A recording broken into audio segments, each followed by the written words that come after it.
sahabat Al-Quran yang saya cintai sekalian, dalam kitab Al-Jami' fi Tajwid Al-Quranul Karim ada menyebutkan dan juga menggariskan 5 perkara yang menjadi tanggungjawab kepada setiap insan yang bergelar Muslim terhadap Al-Quran. Yang pertamanya adalah kita mempelajari Al-Quran.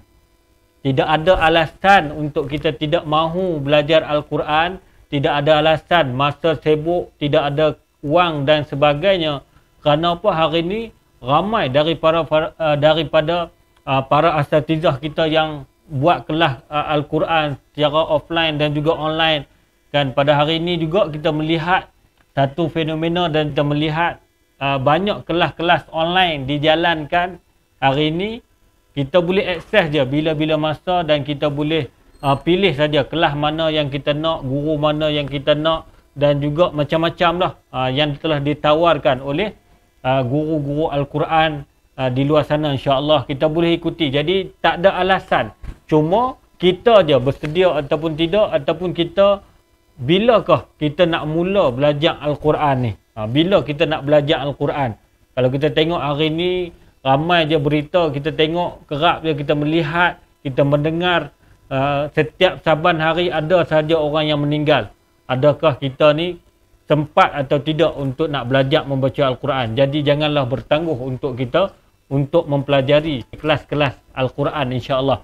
Yang keduanya, tanggungjawab kita setelah mana kita belajar, kan, menjadi satu tanggungjawab kepada kita untuk mengamalkan ilmu kita dan juga untuk mengamalkan apa yang kita pelajari, iaitu kita membaca Al-Quran setiap hari.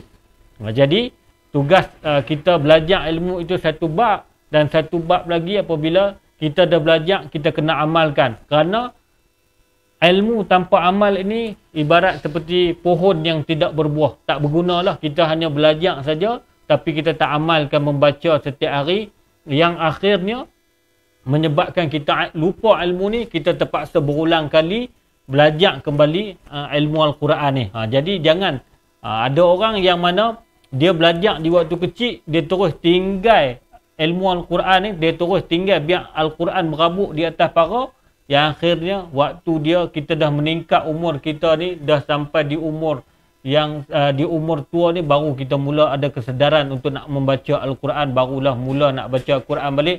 Sudah pasti banyak benda ataupun perkara yang kita akan lupa, dan juga kita akan mengalami masalah untuk membaca Al-Quran yang menyebabkan kita terpaksa mengulang balik untuk mempelajari ilmu Al-Quran ni daripada asas.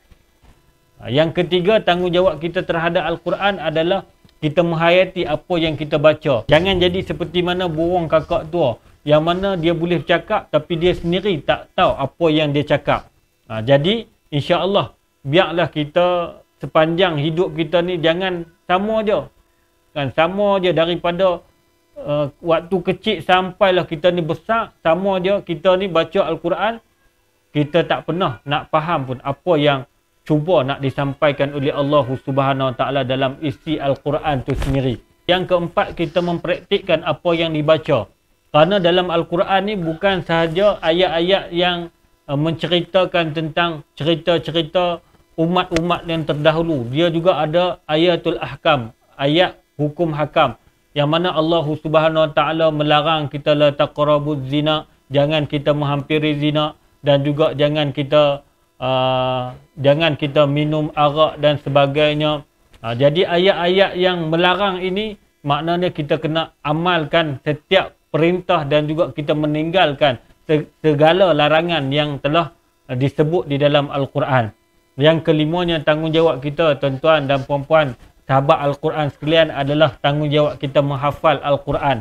Yang terakhir baru kita menghafal Al-Quran. Kerana apa? Bila kita menghafal Al-Quran, sekurang-kurangnya hafalan yang kita hafal ini tadi boleh dibawa untuk kita baca di dalam setiap kali solat kita bersama dengan ahli keluarga kita. Sekurang-kurangnya lah kita baca setiap kali kita baca di dalam solat, setiap kali semayang berjamaah bersama dengan ahli keluarga kita.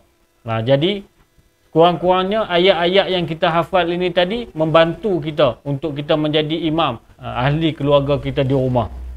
Jadi mudah-mudahan dengan kita menghafal ayat-ayat Al-Quran ini juga, membuatkan ketika mana kita nak melakukan kesilapan dan kesalahan, kita teringat ayat Al-Quran yang kita baca tadi ni. Ketika mana kita nak melakukan sesuatu perkara, kita berpandukan ayat Al-Quran ini. Kerana apa?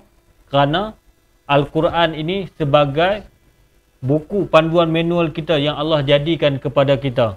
Jadi ayuh kita berpegang dengan Al-Quran, kita berpaut dengan Al-Quran, jangan kita tinggal Al-Quran dan jadikan Al-Quran sebagai panduan hidup kita, insya-Allah.